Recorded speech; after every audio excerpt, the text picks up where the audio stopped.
Bamfordrose, and another question of the week. This week it's DBS or DB9, manual or auto.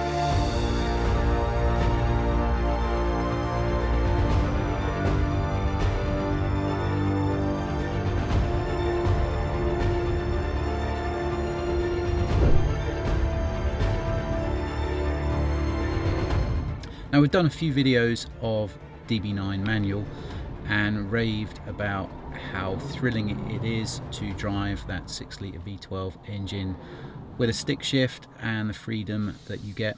So I just wanted to do a back-to-back video in a drive in an auto and a drive in a manual, because both cars are delivering certain aspects that the other one isn't, and for certain uses arguably one type of transmission is better suited to a purpose than another.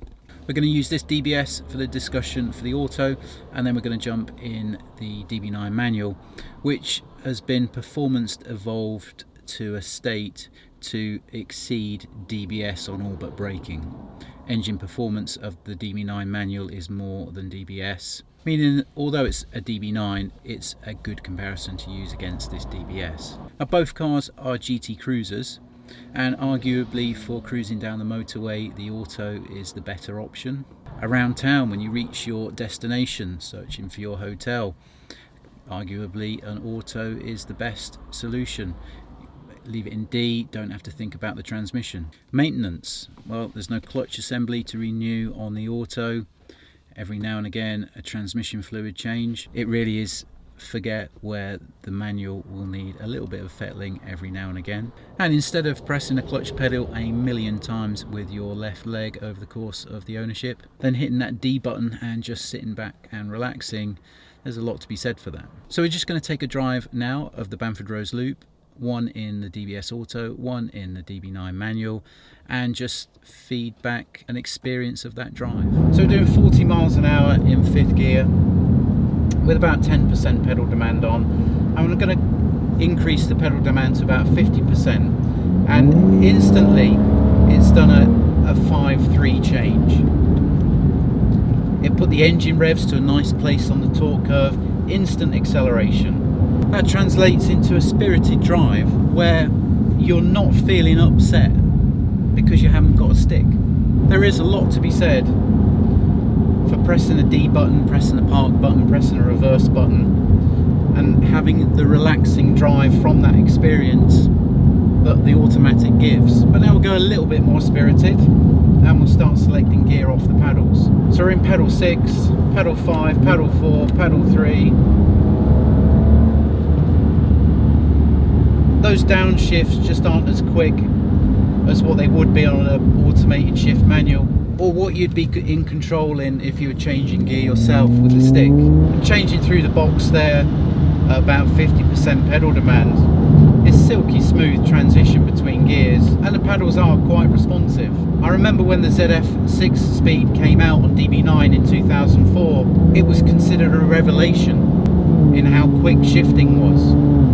Obviously we've moved on quite a bit since then, and the 8-speed with a newer torque converter changes gear even quicker than this. So this is an engine with 510 horsepower, and on these country roads you can have a lot of fun with an automatic gearbox. But let's now jump in the manual and see how we feel on exactly the same drive but with a stick. So now we're in the manual. Obviously this is a DB9. We're not assessing what the difference is between a DB9 and a DBS and how that makes you feel. This is a back-to-back evaluation of how a manual and auto makes you feel. This particular DB9 started off life at 450 bhp. It's got a high lift inlet cams, exhaust manifolds, catalysts, which take engine performance to around about 520, 530. We've also then fitted a new Vanquish level pair of inlet manifolds, which is going to make this car's performance touch about 550 bhp. So in terms of bhp, it's actually more than that DBS we just drove, which is at 510. So instantly on starting the car, you've got a different startup procedure. You've got to put your foot down, and press the clutch pedal. That enables start. You can press start and you've got to bring your clutch pedal back up, do whatever you've got to do, and then select gear and drive off. The older I get, the lazier I get, and all of that faff is just a lot easier to press the park and the D button. We've got the Graziano 6-speed manual, and this gearbox was always criticised as being somewhat of an agricultural feel, and when you put it into first, it really does take a little bit of effort and it goes to first in a clunk. Now it does give you quite a supercar feel. It's a lot more engaging than pressing a D on an auto box. So just generally driving, because this V12 motor has got so much torque, no matter what engine speed you're at, so therefore whatever gear you're in, it's going to pull, and you can drive through town, accelerate through into country roads, always keeping it in third gear. So on the manual, you're not forever going up and down the gearbox like you would be on a V8. So we're now in that fifth gear, 40-50 mile an hour, 10% pedal type cruise. And in the auto, if you just wanted to make spirited acceleration, we showed that when you were in D mode, you just then increase the pedal to about 50% and it would do a 5-2 change, and then you were in the right engine speed area for peak torque, and you could make short shifting acceleration progression through the gears. It was actually quite rewarding. So now you've got to actually drop it down quite a change yourself. So from 5 to second, you know, that takes some driving commitment to do that, to know that you're not going to be dropping it down and buzzing the motor because you've gone too high up the rev range.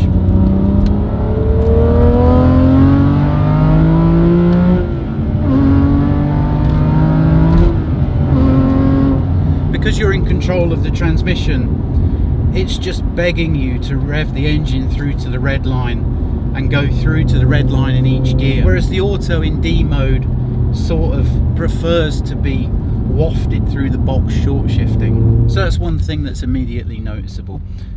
The manual gearbox just encourages you to use the full range of the engine. Now we'll go for a bit more of a spirited acceleration.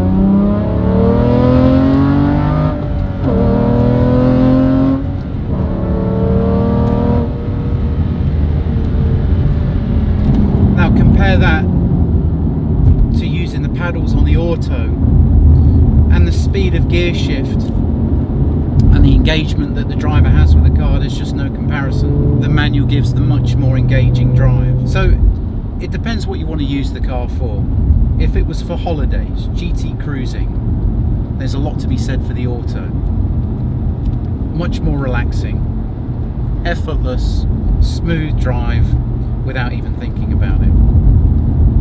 If you wanted to use the DBS or the DB9 for the odd occasional Sunday spirited drive out where you wanted to really get good driver engagement with the car, then the manual offers that, where the auto doesn't quite get as close to matching that even in its pedal mode. Around city, arguably the auto is going to be the most easiest to live with, therefore probably the most enjoyable. Longevity, well, the Graziano 6-speed gearbox is pretty bulletproof. It's only going to be the wear item of a clutch that you'd need to look at on the manual, whereas the auto is going to be pretty much maintenance free. And crucially, you're not going to be upset with the automatic's drive. And in doing this back-to-back drive, although the purist sports car fan in me wants to keep saying that the manual is the holy grail, is the car to have, there's definitely a lot to be said for some of the comforts that the automatic offers. And as part of the whole ownership experience of an Aston, the looks, how it makes you feel, enjoying a drive, then whether it's a stick or not isn't the be all and end all. For that one time on a Sunday afternoon where you really want to experience a spirited drive, the manual is just going that little bit further to help tick that box for you. Now, our GT4 V8 Vantage race car is a manual, which is quite rare because they've all been, or most of them have been, updated to the paddle shift automated shift manual. Now, piloting that car around a racetrack with its manual gearbox, requires real driving art to heel and toe downshifts in corners, braking, getting acceleration, braking points, turning points, gear selection points, all at the right time, particularly because those cars were aimed at gentleman drivers. Those cars evolved to paddle shift, taking away all of the thought and workload that the manual box requires. Now, driving that car around a racetrack, that level of workload with that car with a manual gearbox is really high. It takes real concentration, and not just messing up a lap time if you get something wrong, but messing up heel and towing, messing up downshift. You can either have an off, or you can wreck the transmission, clutch, driveline very easily. So, bearing all that in mind, if one driver does a lap time of, I don't know, say it's Silverstone National, 55, 57 seconds in the manual, and then another driver has done exactly the same time, 55, 57 seconds in the sport shift, the workload that the guy in the manual car has had to go through to achieve his lap time means that his command of the car is arguably better than the driver of the paddle shift. So there's almost a level of heroic driving standard to command the manual, and there is a sense of achievement knowing that you've done that. But on the road, in terms of all the values that add up to enjoyment of the car, commanding a manual isn't one of them. In the same way that on the racetrack you have to command the manual to put in the fast lap time. What I mean by saying that is that I don't get any sort of comment on selection of manual over auto. Well, we've all been driving for a long time and everyone can drive a manual, so I don't really get that. And the choice over manual or auto simply comes down to, do you want that rewarding, demanding sports car drive for those times on a Sunday afternoon when you'll push the car a bit further, more than what you would do when you're using the car as a GT cruiser? So if your ownership experience is going to be using the car as a GT cruiser, then you're certainly not going to have a sad face because you've got the auto and not the manual. And for that time that you do want to stretch the legs of the manual and get that rewarding sports car integration, then you will have a happier face because of that, because you've got the stick. But then when you're using the car as a GT cruiser and you're on a motorway and you're in a city and you're on a steep ramp in a Spanish hotel car park, underground car park, it's all of those times the auto will win over the manual. So it really is a case of figuring out what your usage of the car is going to be and then deciding upon the transmission to fit that usage. I hope you like that quick tour of V12 6 litre manual or auto. As always, it really helps us if you can like, comment and subscribe, and we'll see you on the next one.